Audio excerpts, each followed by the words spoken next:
सामेना page पर आपणे जोईशुं बेटा तो केटलाक भूरा अक्षरे प्रश्नो आपेला छे। नंबर 1 नीचे दर्शावेल तापमान ने अंश सेल्सियस में फेरवो तो एना माटे बे नियम कया याद राखवाना थयेला? आपणे टीक करेलुं हतुं के अंश सेल्सियस में एटले के केल्विन मांथी अंश सेल्सियस में लई जवुं होय तो 273 माइनस करवाना होय અને अंश सेल्सियस मांथी केल्विन में जाओ तो 273 प्लस करवाना थाय। आ बे लाइन आपणे टीक करेली हती याद होय तो बराबर बेटा। तो एना वडे एटले के ए सूत्रोनो उपयोग करीने आपणे अहींया जे दाखला आपेला छे एने गणવાનો प्रयत्न करवानो छे। तो बोर्ड उपर ध्यान आपजो।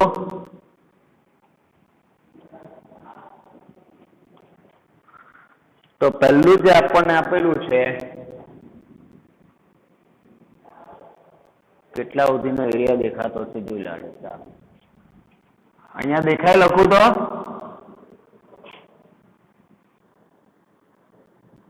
ઓકે। તો પહેલું જે આપણને આપેલું છે બેટા એ 300 કેલ્વિન આપેલું છે અને બીજું જે આપણને આપેલું છે એ આપેલું છે 573 કેલ્વિન। तो हवे एने शेमा कन्वर्ट करवानुं छे तो के अंश सेल्सियस में कन्वर्ट करवानुं छे।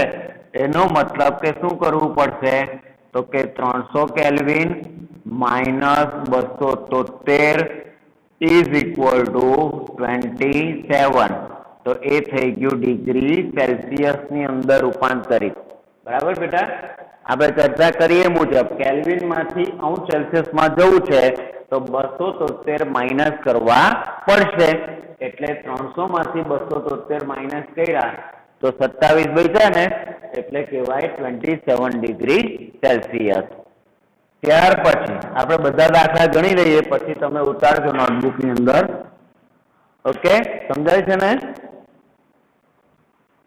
Raise your hand only. Okay very good. एम तो पूरा डे हूँ होशियार थई गया मारी हटे रही गई। वाह सरस वाह बहु बड़ा हाथ ऊपर थी। आ बड़ा डिजिटल हाथ तो ऊंचा थाया ज करे। डिजिटल मांथी बहार नथी आवता। डिजिटल इंडिया मोदी साहेब नुं सूत्र एटले डिजिटल हाथ ज ऊपर करवानो। ओके चालो त्यार पछी बीजो सम जोईए। 573 केल्विन आपेलुं छे तो सीधे सीधो हिसाब एमांथी आपणे 273 माइनस करवाना छे એટલે આપણી પાસે બાકી રહેવાનું છે 300। તો એ 300 ડિગ્રી સેલ્સિયસ તરીકે ઓળખાશે। ક્લિયર થઈ ગયું? કેલ્વિન માંથી અંશ સેલ્સિયસ માં જવું છે તો 273 માઇનસ કરી દો એટલે જે આન્સર આવે એ આપણું ડિગ્રી સેલ્સિયસ તરીકે ઓળખાશે બરાબર। ત્યાર પછી બીજો પ્રશ્ન આપેલો છે નીચે દર્શાવેલ તાપમાને પાણીની ભૌતિક અવસ્થા કઈ હશે? હવે આમાં કેલ્વિન માં કન્વર્ટ કરવાનું આપ્યું નથી પણ આપણે પ્રેક્ટિસ માટે કરી નાખીએ અને પાછી પાણીની અવસ્થા બી વિચારી લઈએ કે આ તાપમાને પાણીની અવસ્થા શું હશે એ આન્સર બી આપણે લખશું। એટલે પહેલા આપણે શું કરશું એને કેલ્વિન માં ફેરવવાની પ્રેક્ટિસ પણ કરી મારીએ કારણ કે ડિગ્રી સેલ્સિયસ માં ફેરવવાનું આવી ગયું પણ કેલ્વિન માં ફેરવવાના સમ નથી આવ્યા તો આપણે આના દ્વારા કમ્પ્લીટ કરશું। એટલે પ્રશ્ન 2 ની અંદર એને હું કન્ટિન્યુ નંબર આપું છું। જેનો માઇક ઓન હોય પ્લીઝ માઇક બંધ કરજો। whose mic is open please close your mic। હા આટલું બધું ઇંગ્લિશ આવડી ગયું। સાયન્સ ભણાવતા ઇંગ્લિશ બી આવડી ગયું। ઓકે તો ત્રીજો નંબર જ આપું છું કન્ટિન્યુઅસ માં બરાબર છે। 250 ડિગ્રી સેલ્સિયસ 250 डिग्री सेल्सियस અને 4 नंबर ऊपर છે 100 डिग्री सेल्सियस। तो हवे अहींया मारे शुं करवानुं तो एमां तो 273 प्लस करवाना डिग्री सेल्सियस मांथी केल्विन में जवा माटे मारे 273 एमां एड करवाना छे। परिणामे शुं थशे अहींया आपणे लखीए 250 डिग्री सेल्सियस वत्ता 273 तो आंसर केटलो आवशे आ 3 7 ने 5 12 9 2 पड़ी 1 5 523 केल्विन 523 કેલ્વિન મારો આન્સર આવશે. ક્લિયર? ઓકે, અવસ્થા નક્કી કરીએ પછી પહેલા 100 નો વાળો કરી નાખીએ તો 100 ડિગ્રી સેલ્સિયસ એમાં 273 સરવાળો કરવાનો છે એટલે વત્તા 273 કરીશું એટલે આપણને મળશે 373 કેલ્વિન. બરાબર? હવે એ બીજા પ્રશ્નમાં જુઓ, સવાલ શું પૂછ્યો છે? પાણીની ભૌતિક અવસ્થા શી હશે? એટલે પાણી કઈ અવસ્થામાં હશે? પ્રવાહી અવસ્થામાં હશે, વાયુ અવસ્થામાં હશે કે ઘન અવસ્થામાં હશે? એ આપણે અહીંયા મેન્શન કરવાનું છે. તો વિચારો, 523 કેલ્વિન ટેમ્પરેચરે પાણીની કઈ અવસ્થા હશે? क्या नहीं बड़ी आंसर? 8 बाकी होशियार पूरा થઈ ગયેલા. તો અહીંયા લખી દઈએ પાણીની ભૌતિક અવસ્થા વાયુ હશે. આ વંચાતી છે ને લાઈન? પાણીની ભૌતિક અવસ્થા વાયુ હશે. ઓકે, અને ત્યાર પછી 100 ડિગ્રી સેલ્સિયસ એટલે હવે આવ્યો આન્સર આપણો 373 કેલ્વિન. તો 373 કેલ્વિન ઉપર પાણી કઈ અવસ્થામાં દેખાતું હશે? વરાળ બનવાની શરૂઆત. હવે સમજો બેટા, આનો આન્સર કઈ રીતે લખશું આપણે? અહીંયા 2 પોઈન્ટ આવે. એક ઉત્કલન બિંદુ થયું, જે વાયુ સ્વરૂપ બનવાની પ્રોસેસ સ્ટાર્ટ થઈ એટલે ઉત્કલન બિંદુ બી કહેવાશે. અને એ સમયે અમુક ભાગ જ વાયુમાં રૂપાંતરિત થયેલો છે, બાકીનો મોટા ભાગનો ભાગ તો કેવો હશે? પ્રવાહી અવસ્થામાં હશે. એટલે અહીંયા બંને અવસ્થા આપણે લખવી પડશે બેટા. 373 કેલ્વિન ઉપર એક તો આપણે લખીશું ઉત્કલન બિંદુનો પોઈન્ટ છે. બરાબર, એક ઉત્કલન બિંદુનો પોઈન્ટ છે અને બીજો શબ્દ આપણે લખવો પડશે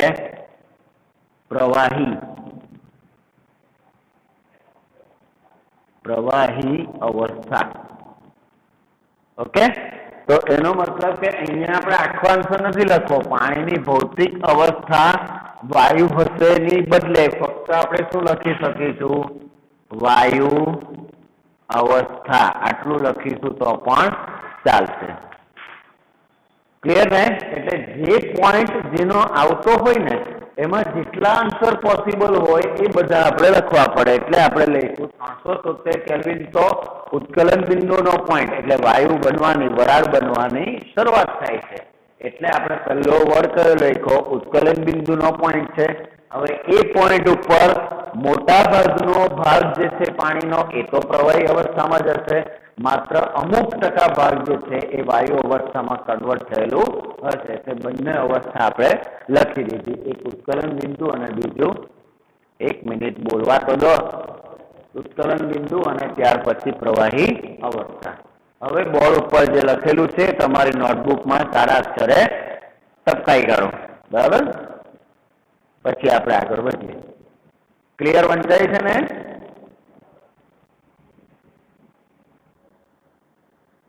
ઓકે, વાહ, એટલે મેં ક્લિયર લખતો થાય.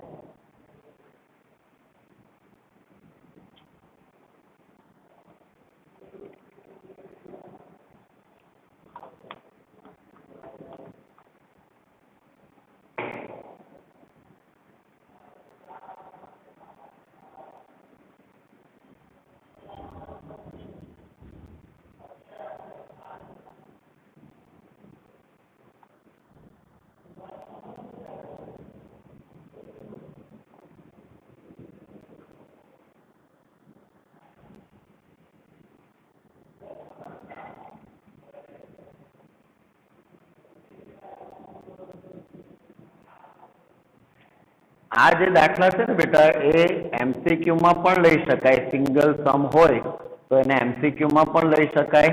બરાબર, અથવા તો 2 માર્કના પ્રશ્નોમાં 2 દાખલા આપે અને 1-1 માર્કનો 1-1 પ્રશ્ન બને, એ રીતે બી એને પૂછી શકાય. એટલે અલગ અલગ મેથડથી એને પૂછવામાં આવી શકે. ઓકે, એટલે જેમાં નહીં ખ્યાલ આવ્યો હોય એ પૂછી જ લેજો, એટલે આપણને ક્લિયર એમાં ડાઉટ ક્લિયર થાય. બરાબર.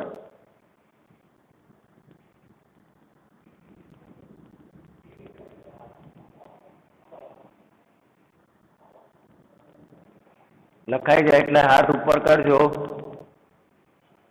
પોસિબલ થાય ત્યાં સુધી પોતાનો હાથ.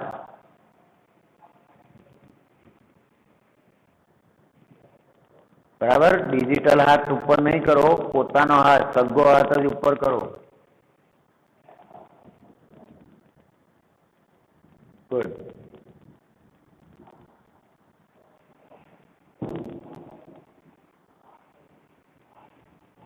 ધ્રુવી થાકી જઈશ, હાથ નીચે મૂકી દે. ધ્રુવી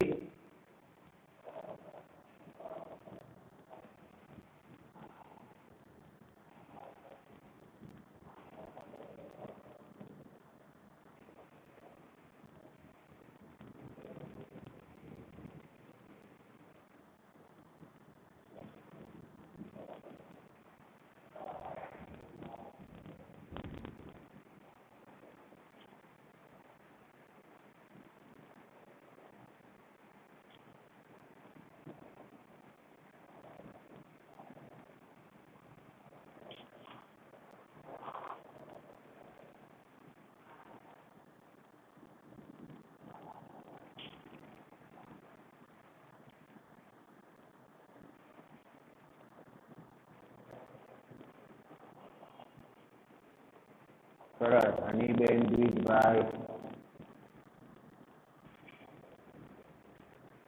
ગાંધી, હેત પરમાર, મૈત્રી રાઠોડ બધા લખાઈ ગયું છે એટલે હાથ મૂકતા જશે. સરસ.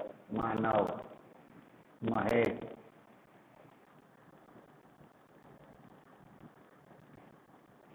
આસ્થા, સુહાની, જીયા, હેત દેસાઈ, રૂચા, જૈની, ક્રિશ, પૂર્વી, વિધાન. હેત દેસાઈ કેટલા હાથ ઉપર કરવાનો ભાઈ?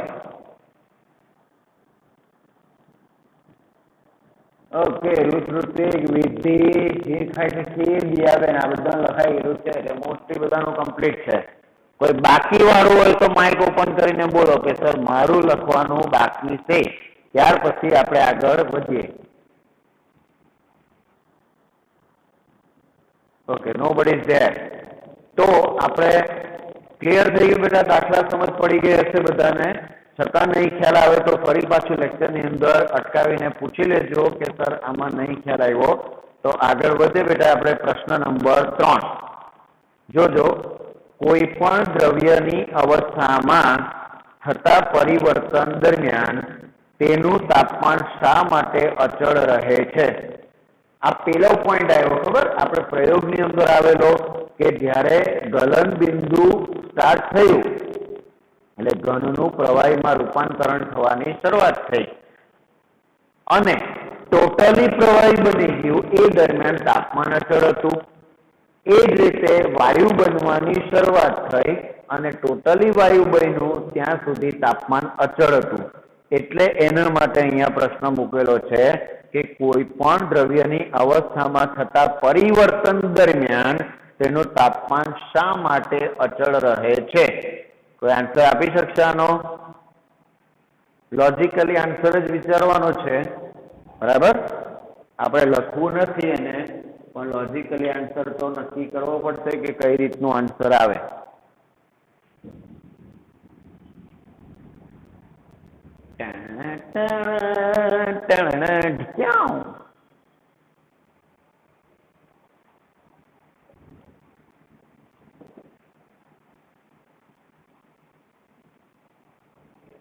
અરે યાર, બે કેટલા મહત્વના શબ્દો શીખેલા હતા બેટા આપણે. એક શબ્દ હતો ગલન ગુપ્ત ઉષ્મા અને બીજો શબ્દ હતો બાષ્પીભવન ગુપ્ત ઉષ્મા. બરાબર.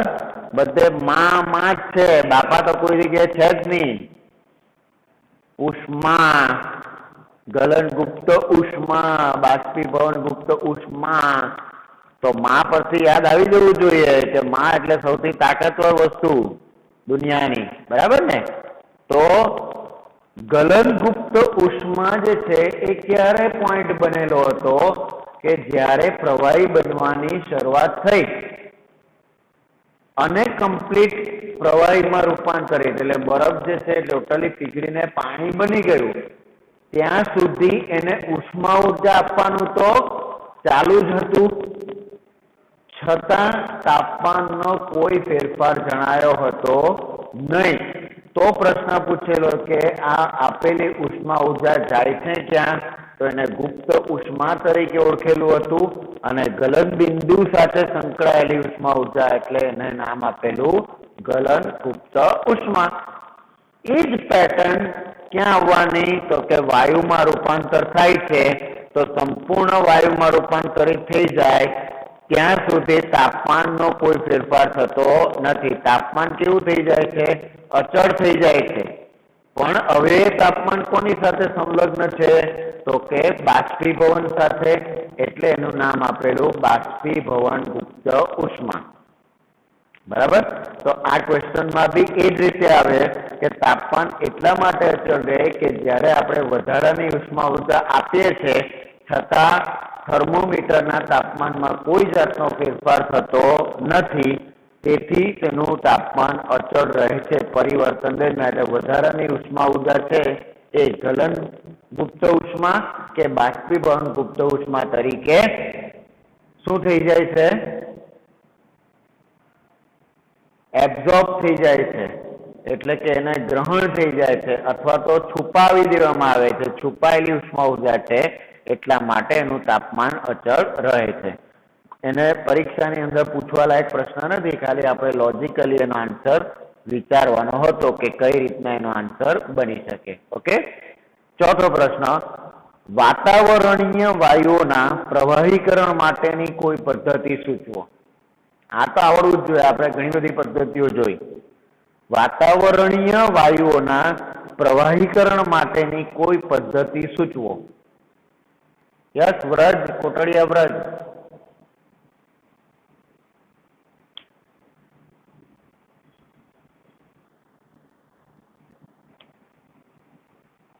હા, એટલે શું કહેવાય? દબાણના ફેરફારની અસર.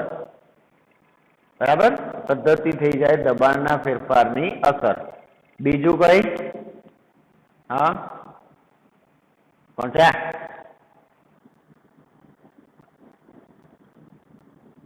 કોણ બોલ્યું? દેવમ કે? ઓકે, તો એને તાપમાનના ફેરફારની અસર કહેવાય. બરાબર?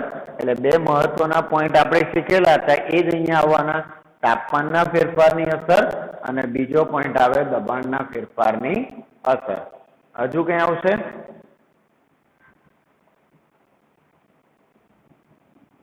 ઉર્ધ્વપાતન આવે કે?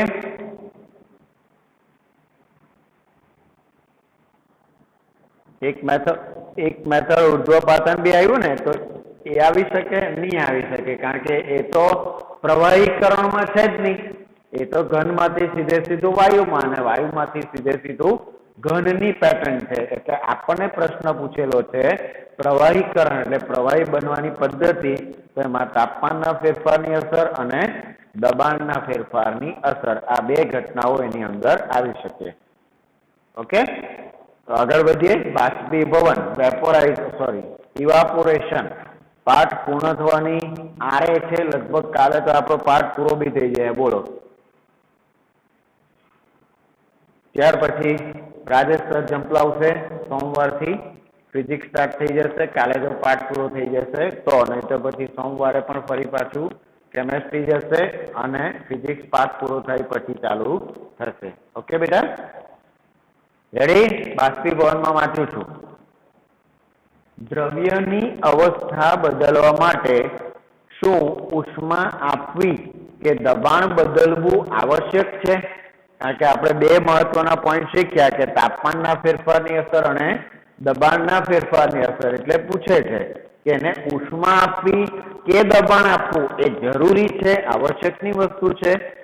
શું આપણા રોજિંદા જીવનમાંથી ગોવિંદા આવે છે? ગોવિંદા એટલે કૃષ્ણ ભગવાન, હે ને? તો રોજિંદા જીવનમાંથી તમે એવું કોઈ ઉદાહરણ આપી શકો કે જેમાં કોઈ પ્રવાહી તેના ઉત્કલન બિંદુ જેટલા તાપમાને પહોંચ્યા વિના જ વાયુ અવસ્થામાં રૂપાંતરિત પામે છે. પ્રશ્ન પૂછેલો છે. આપણા રોજબરોજના લાઈફની અંદર એવું કોઈ વસ્તુ બને છે કે જેના ઉત્કલન બિંદુ બે ઉભા રહો યાર, अभी मेरे को बोलना खत्म करने दो. ओके, ચાલ તો આપણે એવું ઉદાહરણ જોવાનું છે કે જેમાં વાયુ અવસ્થામાં રૂપાંતરિત તો થાય પણ ઉત્કલન બિંદુના પોઈન્ટ સુધી એટલે કે 373 કેલ્વિન ટેમ્પરેચર સુધી પહોંચ્યા સિવાય જ ઓમ નમઃ શિવાય થઈ જાય અને વાયુ અવસ્થામાં રૂપાંતરિત થઈ જાય. તો એના માટે કોઈક ભાઈ કે બેન બોલ્યું કપડા હુકવવાની ઘટના, બરાબર ને? કપડા આપણે નથી ધોતા, પણ જે કોઈ ધોતું હોય તે મશીન ધોતું હોય, મમ્મી ધોતા હોય, કામવાળી ધોતા હોય કે પપ્પા ધોતા હોય કે તમે ધોતા હોય, જે કોઈ બી કપડા ધો કરે છે એને પછી આપણે તાપની અંદર સુકવવા માટે મૂકીએ છીએ સૂર્યપ્રકાશમાં. તો શું સૂર્યપ્રકાશનું ટેમ્પરેચર 373 કેલ્વિન થાય પછી જ કપડા સુકવવાની શરૂઆત થાય? તો કે ના, કારણ કે સૂર્યપ્રકાશનું ટેમ્પરેચર તો સારું 40 ડિગ્રી થાય તો આપણને બહુ તાપ લાગે. તો 100 ડિગ્રી સેલ્સિયસ પર તો પથારી ફરી જાય, બરાબર? પથારી બી નહીં ફરે, આપણે જ ઉગલી જઈએ, કારણ કે આપણાથી એટલું તાપમાન સહન જ નહીં થાય. 40-50માં તો બહુ તડકો લાગે થઈ જાય. તો આજે સવારે જ મેં કીધું આ બહુ ગરમી લાગતી છે, બરાબર? તો એટલે 36 ડિગ્રી 35 ડિગ્રી પર આપણે તાપ લાગે તો 100 ડિગ્રી સેલ્સિયસ તો બહુ મોટી ઘટના થઈ જાય. એટલે તો પણ કપડાં સુકાય છે, એનો મતલબ કે એના ઉત્કલન બિંદુના પોઈન્ટ સુધી એ પહોંચે 373 કેલ્વિન સુધી એ પહેલા જ એનો વાયુની અંદર રૂપાંતરણ થઈ જાય છે, પ્રવાહીમાંથી વાયુમાં ચાલ્યું જાય છે. તો પાણીને વાતાવરણમાં ખુલ્લું રાખવામાં આવે તો તે ધીરે ધીરે વરાળમાં રૂપાંતરિત થાય છે. સેમ ઘટના તમે કપડાં સૂકવવા મૂકો અથવા તો મોટી થાળી લઈએ અથવા મોટો શું કહેવાય પતરાળું લઈએ, એની અંદર પાણી મૂકીને સૂર્યપ્રકાશમાં તમે મૂકી દો, ધીમે ધીમે શું થવા માંડે? એનું વરાળની અંદર રૂપાંતરણ થવા માંડે. ભીના કપડાં ખુલ્લા વાતાવરણમાં સુકાઈ જાય છે. આ ઉદાહરણોમાં ભીના કપડાના પાણીનું શું થયું હશે? આપણે જાણીએ છીએ કે દ્રવ્યના કણ સતત ગતિશીલ હોય છે. દ્રવ્યની લાક્ષણિકતા નંબર 2, દ્રવ્યના કણો સતત ગતિશીલ હોય છે. નંબર 2 ની લાક્ષણિકતા છે. અને ક્યારેય અટકતા નથી. એટલે ઘન અવસ્થા હોય તો પણ નહીં અટકશે, પ્રવાહી અવસ્થા હોય તો પણ નહીં અટકે અને વાયુ અવસ્થા હોય તો પણ નહીં અટકે. એનો મતલબ કે એ સતત પોતાની અંદર પરિવર્તન કરવા ઈચ્છે છે. જે રીતે આપણે બધા બી આપણામાં પરિવર્તન ઈચ્છતા હોય એ રીતે આ બધા જે દ્રવ્યના કણો છે એ પણ પોતાનામાં પરિવર્તન કરવા માટે ઉત્સુક છે, ઈચ્છુક છે. એટલે કે છે કે દ્રવ્યના કણ સતત ગતિશીલ હોય છે અને ક્યારેય અટકતા નથી. એક નિશ્ચિત તાપમાને શું કહે છે? એક નિશ્ચિત એટલે કે ચોક્કસ તાપમાને દરેક ઘન, પ્રવાહી કે વાયુ પદાર્થના કણોમાં જુદી જુદી માત્રામાં ગતિજ ઉર્જા રહેલી હોય છે. પ્રવાહીઓમાં સપાટી પર રહેલા કણોને કેટલાક અંશે એટલી વધુ ગતિજ ઉર્જા હોય છે કે તે બીજા કણોના આકર્ષણ બળથી મુક્ત થઈ જાય છે. શું કહે છે? કોઈ એક નિશ્ચિત તાપમાન, ધારો કે આપણે વિચારીએ કે રૂમ ટેમ્પરેચર 25 ડિગ્રી સેલ્સિયસ છે, બરાબર? આગળ જતા 11-12 સાયન્સ પડશો ને એટલે એની અંદર આવશે કે 25 ડિગ્રી સેલ્સિયસ જે છે એને કેલ્વિનમાં કન્વર્ટ કરીએ એટલે 298 કેલ્વિન થાય. તો આ તાપમાનને વૈજ્ઞાનિકોએ ST તરીકે ઓળખાવેલું છે. ST means standard temperature. बराबर। અને વાતાવરણનું જે દબાણ છે એ એક વાતાવરણ દબાણ તરીકે ઓળખાવેલું છે કે એક વાતાવરણ દબાણ હોય તો એને સ્ટાન્ડર્ડ પ્રેશર તરીકે ઓળખાયું। એટલે આગળ જતા કેમેસ્ટ્રીમાં 11th 12th માં સમ્સ આવે, દાખલો આવે ત્યારે શબ્દ આવે STP, standard temperature and pressure. એટલે સ્ટાન્ડર્ડ ટેમ્પરેચર એટલે કેટલું? તો કે 298 કેલ્વિન। આપણે 9મા લેવલ પર પૂછવા લાયક પ્રશ્ન નથી, ખાલી સમજાવું છું કે સ્ટાન્ડર્ડ ટેમ્પરેચર એટલે 298 કેલ્વિન અને સ્ટાન્ડર્ડ પ્રેશર એટલે એક વાતાવરણ દબાણ। સમજ પડી? કારણ કે એ વખતે કેમેસ્ટ્રીમાં દાખલાની રકમ આવે કે ભાઈ એસટીપીએ કદ આટલું છે, 5 લિટર છે, એસટીપીએ કદ આટલું છે એવું લખી દે। સળંગ આટલું બધું લાંબુ ન લખે કે 298 કેલ્વિન તાપમાન અને એક વાતાવરણ દબાણે ફલાણાનું કદ 5 લિટર છે એવું આખું લખે નહીં, ફક્ત એટલું લખીને છોડી મૂકે કે એસટીપીએ કદ, સેનિટાઈઝરનું એસટીપીએ કદ 5 લિટર છે। એટલે આપણે સમજી જવાનું કે એસટીપી શબ્દ આવ્યો એટલે 298 કેલ્વિન તાપમાન હશે અને એક વાતાવરણ દબાણ હશે। આ રીતના દાખલાઓ એ જમાનામાં આવશે। એટલે કહે છે કે માની લઈએ કે 298 કેલ્વિન ટેમ્પરેચર છે, એ વખતે પદાર્થની 3 અવસ્થા ઘન, પ્રવાહી અને વાયુ, એ ત્રણની અવસ્થા ટેક્સ્ટબુકમાં લખ્યું છે એ મુજબ જ સમજવાનો પ્રયત્ન કરીએ છીએ। એટલે એક નિશ્ચિત તાપમાન મળી ગયું, 298 કેલ્વિન નિશ્ચિત તાપમાન લઈ લીધું। એ તાપમાન ઉપર ઘન, પ્રવાહી અને વાયુ દરેકે દરેકના દ્રવ્યના કણોની ગતિ ઉર્જા અલગ અલગ રહેલી હશે। ઘન પદાર્થ આ રીતે ખૂબ વધારે પડતા જકડાઈને રહેલા છે જે આપણે હાથની મોમેન્ટ ઘણી બધી વખત આ રીતે બતાવી છે, બરાબર। તો આ રીતે જકડાઈને રહેલા છે। પ્રવાહી છે તો થોડા બંધ છૂટા હશે અને વાયુ છે તો હજુ પણ વધારે બંધ છૂટા હશે। કયા તાપમાન ઉપર? તો કે એ 298 કેલ્વિન જે આપણે નિશ્ચિત કરેલું છે તે। એટલે શબ્દ અહીંયા કીધો કે કોઈ એક નિશ્ચિત તાપમાને દરેક ઘન, પ્રવાહી કે વાયુ પદાર્થના કણોમાં જુદી જુદી માત્રામાં ગતિજ ઉર્જા હોય છે। સમજ પડી? જુદી જુદી માત્રામાં ગતિજ ઉર્જા હોય છે। પ્રવાહીઓમાં સપાટી પર રહેલા કણોને કેટલાક અંશે એટલી વધુ ગતિ ઉર્જા મળી જાય। પ્રવાહી જે હોય એની સપાટી પર બી કણો હોય, દાખલા તરીકે દરિયાનું પાણી કે સરોવરનું પાણી, તો એ ઉપરનું જે લેવલ છે એ લેવલ ઉપર બી પાણીના કણો તો હશે જ, બરાબર। તો જે લેવલ બનેલું છે એટલે શબ્દ કીધો કે સપાટી પર રહેલા કણોને કેટલેક અંશે એટલી વધુ ગતિજ ઉર્જા હોય છે કે તે બીજા કણોના આકર્ષણ બળથી મુક્ત થઈ જાય છે અને પછી વાયુ અવસ્થામાં રૂપાંતરિત થાય। ત્યાં સુધી તો બિચારા અડકીને આ રીતે ચોંટીને રહેલા હોય, પણ વધારે ગરમી આપો એટલે ઉડી ગયો, આ રીતની ઘટના થાય। બિચારાને ખસવું ન હોય પણ આપણે નીચેથી હળગાવીએ, બરાબર, આપણી પાછળ બી ફટાકડાની લૂમ મૂકી દે તો આપણે દોડવા માંડીએ કે નહીં, ભાગવા માંડીએ કે નહીં, બરાબર। એટલે હસવાની એક્ટિવિટી બી થઈ જાય, પ્લસ સાથે સાથે આ મેથડ બી ખબર પડી જાય કે પાણીના કણોને બિચારાને ખસવું ન હોય પણ શું થાય તો કે તમે એને વધુ ઉર્જા આપ્યા કરો એટલે આ રીતે જોડાયેલા એમાંથી બિચારા નથી જવું, નથી જવું, છૂટી ગયો, હસ યાર, વાયુ બનીને ઉડી ગયો। આ ઘટના બને એટલે એની ઈચ્છા ન હોય પણ તેમ છતાં એ એક અવસ્થામાંથી બીજી અવસ્થામાં રૂપાંતરિત થઈ જાય છે। બરાબર છે બેટા? ક્લિયર ને? ઓકે, સરસ। તો પછી કહે છે કે ઉત્કલન બિંદુથી ઓછા તાપમાને પ્રવાહીનું વાયુ એટલે કે બાષ્પમાં રૂપાંતર થવાની પ્રક્રિયાને બાષ્પીભવન કહે છે। રાષ્ટ્રપતિ ભવન નહીં પણ બાષ્પીભવન તરીકે એને ઓળખવામાં આવે છે। તો આ વ્યાખ્યા ટીક કરી લેજો। ઉત્કલન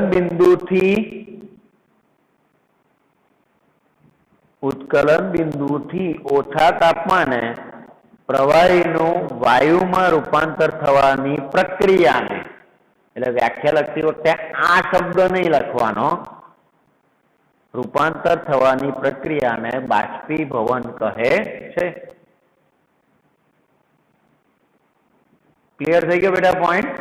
કારણ કે વાયુ બનવાનો નિયમ શું? તો કે એના ટેમ્પરેચર ઉપર પહોંચવું જોઈએ, 373 કેલ્વિન ઉપર પહોંચવું જોઈએ, તો એ વાયુ અવસ્થામાં રૂપાંતરિત થવાની શરૂઆત થાય. પણ અહીંયા એ વાયુ અવસ્થામાં પહોંચી જાય છે, એનો મતલબ સીધો એવો થાય કે તેઓ ઉત્કલન બિંદુથી નીચા તાપમાને પણ વાયુ બનવાની શરૂઆત કરી દે છે. એટલે એને કહેવામાં આવ્યું બાષ્પીભવન. ઓકે બેટા, ચાલો આજે આપણે નોટબુક ચેક કરવાની પ્રોસેસ બાકી રહી ગઈ હે ને શરૂઆતમાં, તો જરાક એક બે ભાઈઓ મને દેખાય. અભિષેકભાઈ,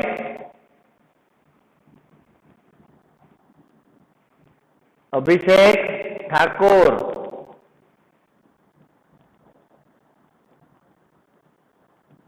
ચાલ ભાઈ આપણી નોટ બતાવવાની પ્રોસેસ પૂરી કરીએ. અભિષેક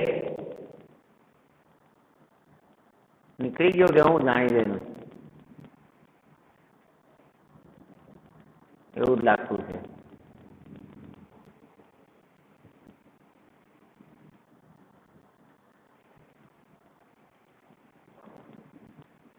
એન્જલબેન નોટ રેડી છે ને? Tandel Angel, roll number 54 G2.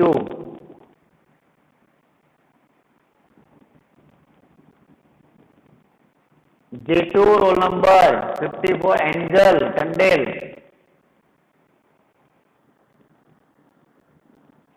આ ન્યૂઝ એટલે આજે જ આવી? ઓકે, એટલે તારો રોલ નંબર 54 છે, બાકી ગર્લનો રોલ નંબર 54 ના હોય. પ્રિયલ,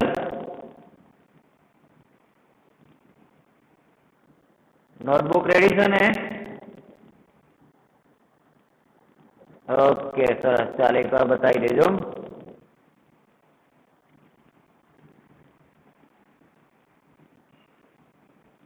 વાહ સરસ, વેરી ગુડ. આકૃતિ દોરેલી છે ને? હા સરસ સરસ દેખાય. Okay good. ચાલ એ G2 ની, ત્યાર પછી G1 રોલ નંબર 10 માનસી મિસ્ત્રી.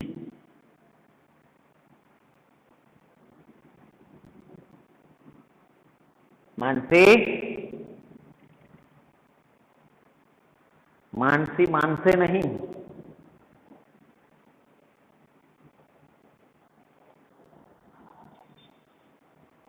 આવું કેમ કરે બેટા? લુચ્ચી પાકે આવી નહીં ચાલે. કેમ બાકી રહી ગયું?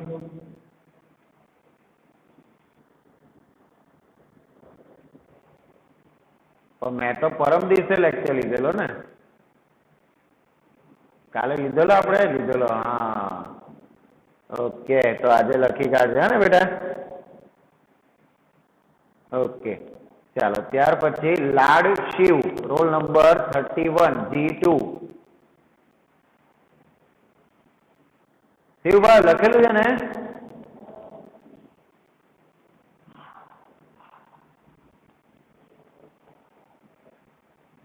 શિવ શિવ લખેલું છે. હા તો બતાવ ની. હા ઘર ની બતાવો, નોટ બતાવે તો ચાલશે, ઘર ની બતાવે તો વાંધો નહીં. ઓકે સરસ, પેલી આકૃતિ આ બહુ મોટી દોરેલી, વેરી ગુડ, સરસ. ओके गुड बेटा, चलो उसको बंद कर देने का.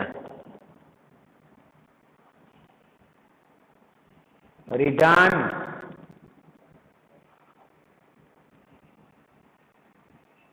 લખેલું છે ને? Okay good. ચાલ ના ચાલશે ચાલશે.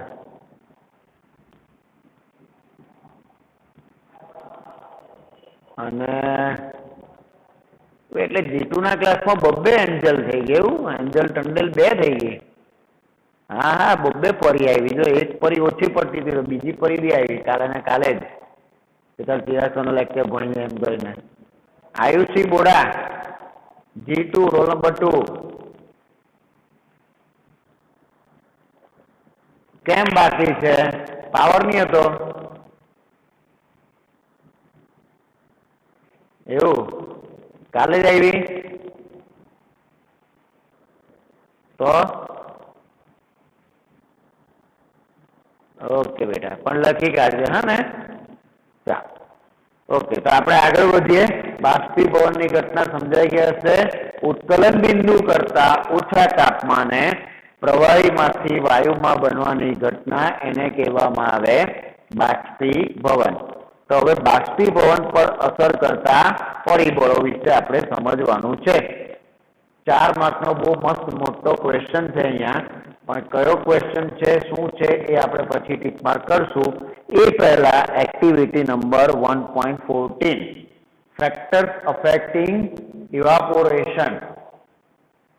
એક કસ નળી એટલે કે ટેસ્ટ ટ્યુબમાં 5 ml પાણી લઈ તેને બારી પાસે અથવા પંખા નીચે રાખવું. ક્યાં રાખવાનું છે? બારી પાસે રાખવાનું અથવા પંખા નીચે રાખવાનું છે. કોને? 5 ml પાણીને. શેમાં લેવાનું? ટેસ્ટ ટ્યુબમાં, કસ નળીની અંદર લેવાનું છે. આ રીતની ચાઈના ડીશમાં 5 ml પાણી લઈને તેને પણ બારી પાસે અથવા પંખા નીચે રાખો.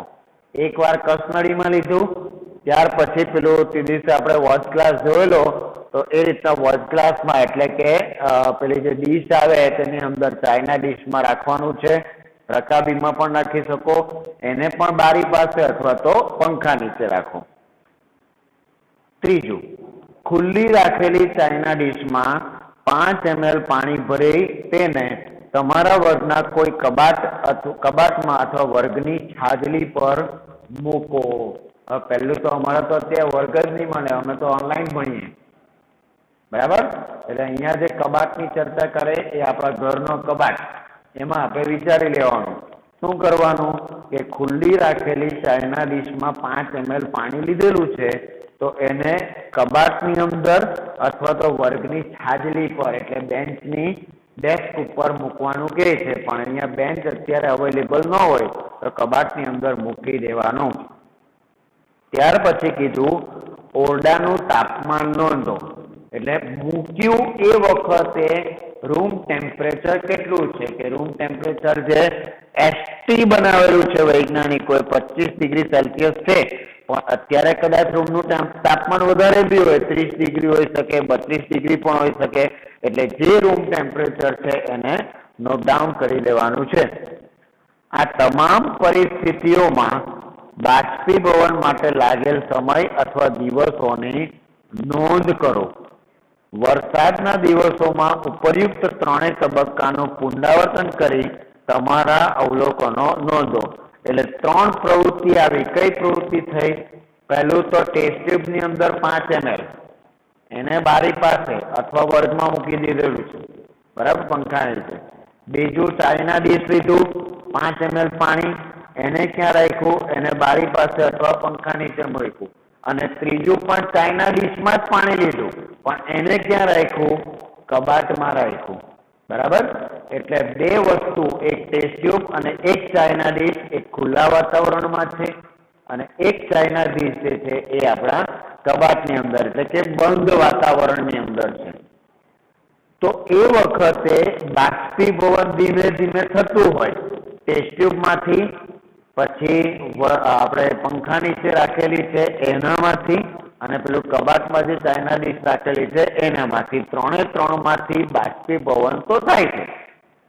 પણ બાષ્પીભવન માટે લાગેલ સમય અથવા દિવસોની નોંધ કરો. તો સૌથી પહેલો પ્રશ્ન એ તમને પૂછવાનો કે આ જે 3 છે, ટેસ્ટ ટ્યુબ છે, ચાઇના ડીશ ખુલ્લામાં છે અને ચાઇના ડીશ બંધમાં છે, સૌથી ઝડપથી બાષ્પીભવન તેમાંથી થશે?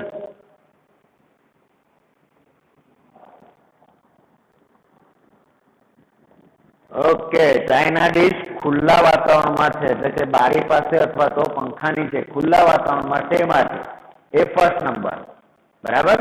અને એને બાષ્પીભવન થતા કલાકો લાગશે કે દિવસો લાગશે? કલાકો. આ નોર્મલ, ઓકે, આ નોર્મલ ડે વિચારેલો છે, સની ડે એટલે કે સૂર્ય વધારે પડતો તાપમાન વાળો છે એવા દિવસોની નોર્મલ ડેઝની વાત છે, એટલે એમાં અમુક કલાક લાગશે. ત્યાર પછી સેકન્ડ નંબર પર શું આવશે? કબાટની ચાઇના ડીશ કે ટેસ્ટ ટ્યુબ?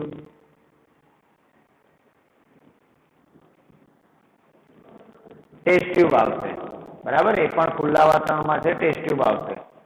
એને પણ અમુક કલાકો લાગશે, બરાબર. અને ત્યાર પછી કોને? તો કે કબાટમાં જે ચાઇના ડીશ મૂકેલી છે એને બાષ્પીભવન થતા વધારે સમય લાગશે અને એમાં કદાચ દિવસ પણ નીકળી જાય, 1 દિવસ 2 દિવસ પણ નીકળી જઈ શકે.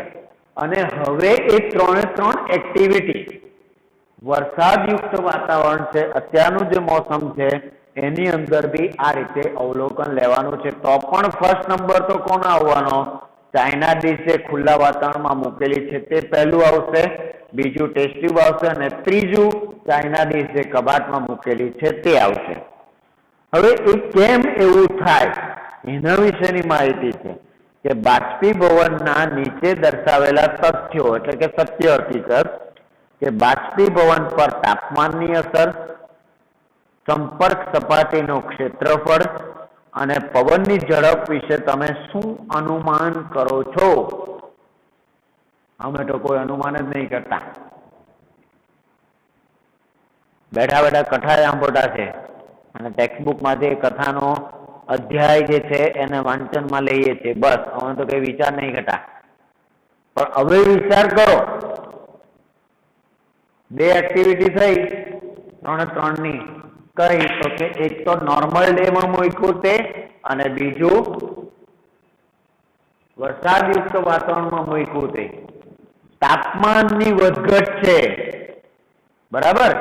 એટલે જેટલું ઝડપથી પેલી ચાઇના ડીશ જે ખુલ્લામાં મૂકેલી છે એને અમુક કલાકો લાગતા હતા જ્યારે નોર્મલ ડે હતો એ વખતે, તો કદાચ વાતાવરણનો પલટો થઈ જાય, તાપમાન ઘટી જાય તો એને વધારે સમય બી નીકળી જાય, કલાકની બદલે દિવસ પણ નીકળી જાય. સેમ વસ્તુ ટેસ્ટ ટ્યુબ માટે અને સેમ વસ્તુ પેલી ચાઇના ડીશ જે કબાટમાં મૂકેલી છે એના માટે, ત્રણેય માટે એક જ સરખો નિયમ લાગશે. ખ્યાલ આવે છે બેટા? એટલે અહીંયા શબ્દ કીધો કે તાપમાનના ફેરફારની અસર થાય. બીજું કે સંપર્ક સપાટીનું ક્ષેત્રફળ, એટલે જે ચાઇના ડીશ છે એ ખુલ્લી છે, ટેસ્ટ ટ્યુબ જે છે એ આટલો જ પોર્શન છે એટલે એનું ક્ષેત્રફળ નાનું છે, ત્યારે ચાઇના ડીશનું ક્ષેત્રફળ મોટું છે. એટલે મોટું ક્ષેત્રફળ છે તો બાષ્પીભવન વધારે, જ્યારે નાનું ક્ષેત્રફળ છે, નાના મોઢા વાળી ટેસ્ટ ટ્યુબ છે એમાં બાષ્પીભવન ધીમે ધીમે થાય, પણ થાય ખરું દરેકની અંદરથી. ઓકે. એટલે જ્યારે પેલા ભીના કપડા જે છે ધોઈને સુકવવામાં આવે ત્યારે એને પહોળા કરીને સુકવવામાં આવે, નહીં કે જથ્થો જ મૂકી દેવામાં આવે. જથ્થો મૂકી દો તો કદાચ સુકાય બી નહીં, અને સુકાય તો એને દિવસો બી નીકળી જાય અથવા તો કલાકો વધારે નીકળી જાય. ખ્યાલ આવે છે બેટા?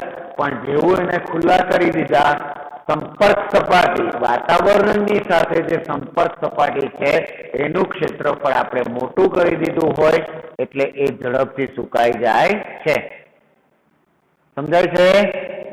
કે પ્રશ્ન હોય તો પૂછો, પછી આગળ ચાલુ.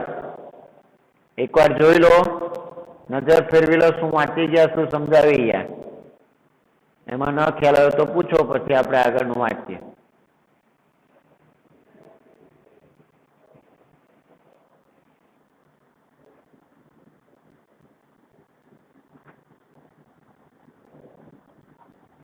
એ આવશે પાછું, બરાબર. ડોન્ટ વરી, એ આવશે બેટા પાછું. પહેલું જ તે જુઓ, સપાટીનું ક્ષેત્રફળ વધવાથી પછી તાપમાનનો વધારો, એ બધું એમાં આવશે.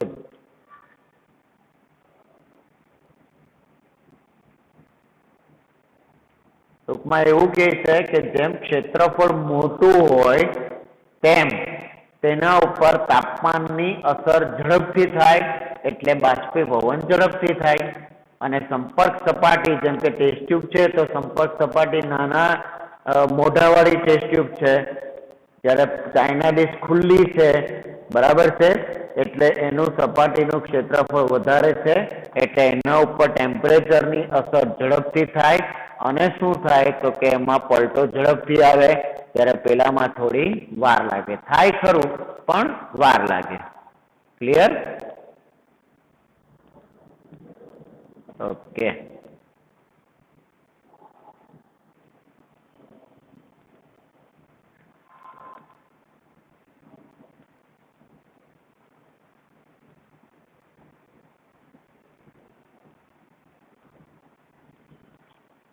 આગળ વધીએ તો અહીંયા હવે 4 માર્કનો જે પ્રશ્ન કીધો એ હવે આવે છે.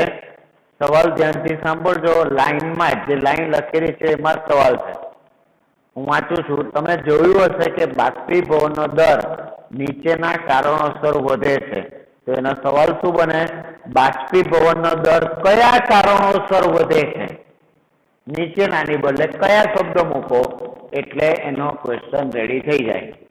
બાષ્પીભવનનો દર કયા કારણોસર વધે છે?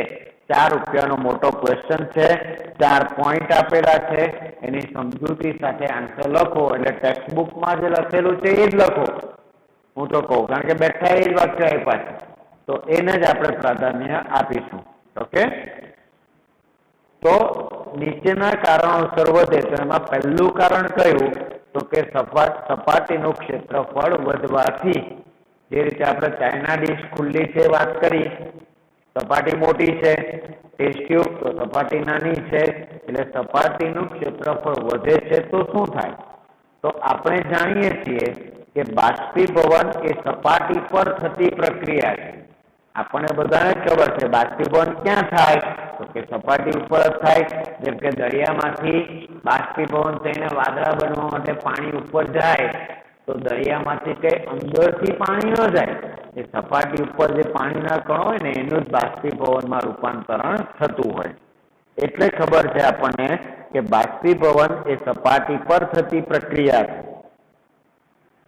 સપાટીનું ક્ષેત્રફળ અથવા વિસ્તાર વધતા બાષ્પીભવનનો દર પણ વધે છે. જેમ કે કપડાં સૂકવવા માટે આપણે તેને પહોળા કરીને સૂકવીએ છીએ. મેં કીધું લૂચા મારીને નથી મૂકી દેતા તમારા મમ્મી, બરાબર, પણ સૂકવતી વખતે કપડાને આપણે પહોળા કરીએ, સપાટીનું ક્ષેત્રફળ વધે અને એના લીધે શું થઈ જાય તો કે બાષ્પીભવનનો દર પણ વધે. અહીંયા દર એટલે શું? તો ઉંદરના દરની વાત નથી કરેલી, પણ દર એટલે અમુક કલાકમાં, અમુક મિનિટમાં કે અમુક સેકન્ડ્સમાં કે અમુક ડેઝમાં એનું જે બાષ્પીભવન થતું હોય એને કહેવામાં આવે દર. એટલે અહીંયા કીધું બાષ્પીભવનનો દર પણ વધે. ક્યારે? તો કે પહેલો મુદ્દો થઈ ગયો સંપર્ક સપાટીનું ક્ષેત્રફળ વધવાથી. હવે આ મુદ્દામાં હું લાઈન વાઇઝ પૂછતો જઈશ, નહીં ખ્યાલ આવ્યો તો પૂછી લેજો. પાછો એકવાર મુદ્દો વાંચી લો, કારણ કે બહુ જ ઇમ્પોર્ટન્ટ પોઈન્ટ છે. જોઈ લો એકવાર. હું બોલી ગયો એને યાદ કરી લો વાક્યને, પછી કંઈક પ્રશ્ન હોય તો પૂછો, નહીં તો આગળ વધીએ. આમાં એક એક મુદ્દો જોતા જઈશું. યસ,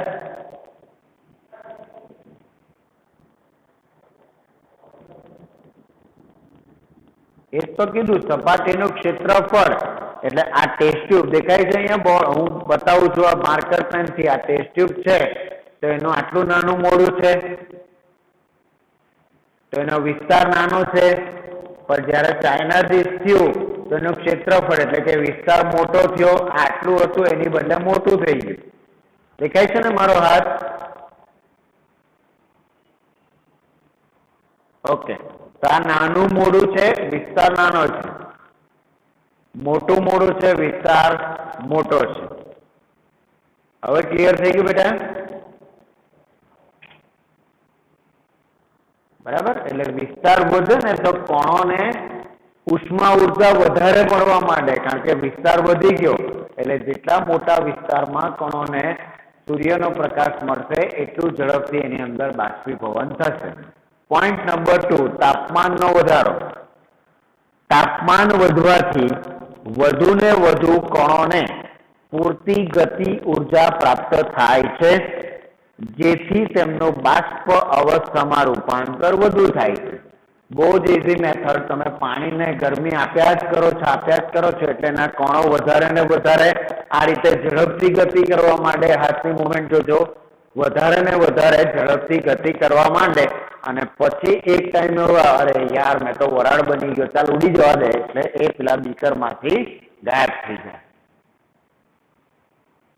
સમજ પડે છે?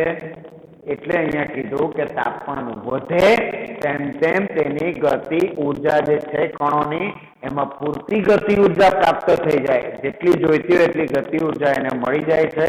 એટલા માટે એનું બાષ્પ અવસ્થામાં રૂપાંતર વધુ થઈ જાય છે. ત્રીજું, ભેજની માત્રામાં ઘટાડો થવો. હવામાં રહેલી પાણીની બાષ્પની માત્રાને ભેજ એટલે કે હ્યુમિડિટી તરીકે ઓળખવામાં આવે. આ 1 માર્કની વ્યાખ્યા તરીકે બી પૂછાય છે.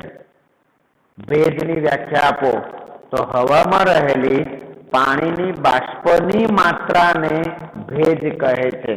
આપણે નોર્મલી બાષ્પ જે હોય ને એને જ ભેજ કહી મૂકીએ, ખરેખર એ ભેજ નથી, એ બાષ્પ જ છે. પણ એક નિશ્ચિત જથ્થો, દાખલા તરીકે પેલું આપણે સ્ક્વેર વાળું શીખેલા, ખબર હોય કે આટલા સ્ક્વેરની અંદર દબાણ ઉત્પન્ન થાય, એવી કઈ ઘટના આપણે શીખેલા. તો માની લઈએ કે આટલું 1 સેન્ટીમીટર સ્ક્વેર, 1 ચોરસ સેન્ટીમીટર જેટલું કદ છે, એની અંદર જેટલી બી હવા હોય ને એ જે જથ્થો છે